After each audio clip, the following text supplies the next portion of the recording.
আসসালামু আলাইকুম বন্ধুরা, কেমন আছো তোমরা সবাই? আলহামদুলিল্লাহ আমি ভালো আছি। আজকে আমি তোমাদের সাথে শেয়ার করব আমি আমার ননদের বাড়ি যাচ্ছিলাম সেই ব্লগটা। তো আমরা ননদের বাড়িতে যাওয়ার জন্য একটা অটো ভাড়া করেছিলাম। সেই অটোতে করে সবাই মিলে আমরা যাব। এদিকে লিলিকে নিয়ে যাব না জন্য লিলি কিন্তু আগে গিয়ে অটোতে বসেছিল আমরা ওঠার আগেই।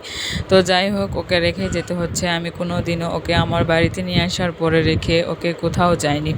তো এরপরে আমরা সবাই মিলে অটোতে উঠলাম। আমি, আমার দাদি শাশুড়ি আর আমার শাশুড়ি। আর জয়পুরহাটে গিয়ে ওখানে আমার খালা শাশুড়ি, নানু শাশুড়ি এবং আমার খালা শ্বশুরের এবং শাশুড়ির ছেলে, আমার দেবর আর একটা ননদ আছে, ওদেরকে নিয়ে যাব। তো এই তো আমরা আক্কেলপুর ছেড়ে এবার জয়পুরহাটের উদ্দেশ্যে রওনা দিচ্ছি। আর এই আক্কেলপুর যেতে যেতে চারদিকে এত পরিমাণ সুন্দর সুন্দর সবুজ মনোরম দৃশ্য রয়েছে বলার বাহিরে। আর এই দৃশ্যগুলো আমি আমার ক্যামেরায় বন্দি করছিলাম তোমাদেরকে দেখাবোর জন্য।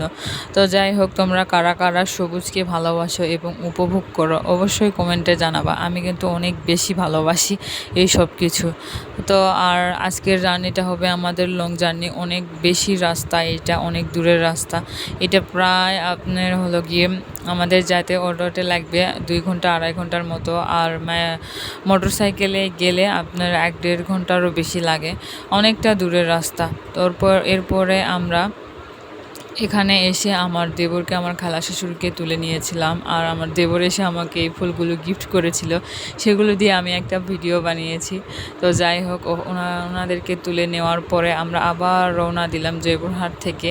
পাঁচবিবি যাব, পাঁচবিবি থেকে হিলি থেকে আবার বিরামপুর, এরকম করে অনেকগুলো পেরিয়ে আমাদেরকে আমার ননদের বাড়িতে যেতে হবে। তো যাই হোক, যেতে যেতে আপনারা কিন্তু রাস্তায় অনেক বেশি সুন্দর সুন্দর মনোরম দৃশ্য দেখতে পাবেন। আর এই ভিডিওগুলো দেখার জন্য আমার সাথেই থাকবেন, পুরো ব্লগটি দেখবেন।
অবশেষে এত জার্নির পরে, এত অপেক্ষার পরে আমরা আমার ননদের বাড়িতে চলে এসেছি। এবার আমরা ঢুকে যাচ্ছি আমার ননদের বাড়িতে। আর যেতেই তাদের গেটে অনেক সুন্দর একটা ফুলের গাছ ছিল, তো সেইটারও ভিডিও ক্লিপ নিয়ে নিলাম।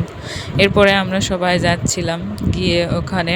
এরপরে আমরা আমার ননদের মেয়ের সাথে একটু খুনসুটি আলাপ আলোচনা করছিলাম, সেটা তোমাদেরকে দেখাবো। আর এই তো আমি আমার ননদের মেয়ের ভিডিও ক্লিপটা এখানে নিয়ে নিয়েছি। আর আজকের ভিডিওটা কিন্তু আমি বেশি বড় করব না, নাহলে তোমরা আবার দেখবে না। তো সবাই ভালো থাকো, সুস্থ থাকো। আজকের ভিডিওটা আমি এখানে শেষ করতেছি। আল্লাহ হাফেজ।